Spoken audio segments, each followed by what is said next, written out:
These point of view animal videos are absolutely blowing up right now. This one YouTube channel that I've found that's only 1 month old has posted 10 of these videos and already has 56,000 subscribers.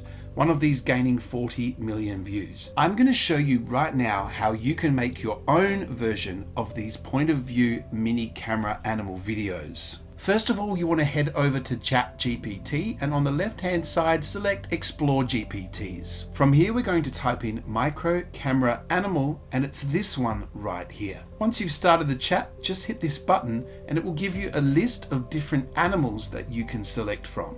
If you want a new list of different animals, just type in more. I'm going to select number 24, the burrowing scorpion. This GPT is going to give you a single image prompt and then 4 detailed video prompts that are all small scenes that are going to make up this entire movie. First, copy the image prompt and head over to OpenArt AI.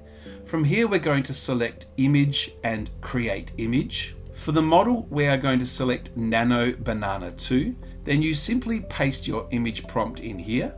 Click the output first and select 9:16 ratio and then select generate. It's going to create 2 images and simply download the one that you like best. From here, select text to video and then under the model, we're going to use Kling 3.0. We want to make sure that we have multi-shot selected and we want to also up the top select a start and end frame. Simply add the start frame, which is the image you've just downloaded. From here, we simply go back to ChatGPT and copy each video prompt and then paste them as each of the 4 shots. I've found that the video prompts that it makes can be a little bit long. So under this custom GPT, I've just asked it, can you make the video prompts 25% shorter? Let's see if this fits in now.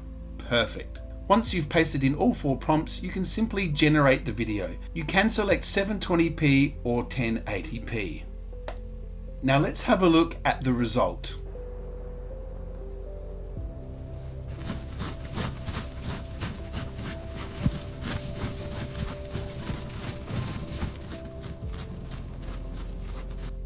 That looks fantastic. It has no watermark and you can simply download that and post it across all of your social media. I would recommend starting a couple of brand new accounts across some of the different platforms and only posting this style of video for your best chance to continuously go viral. You'll find all the links and tools that I used in this video in the description and the pinned comment. Thank you so much for watching and I'll see you next time.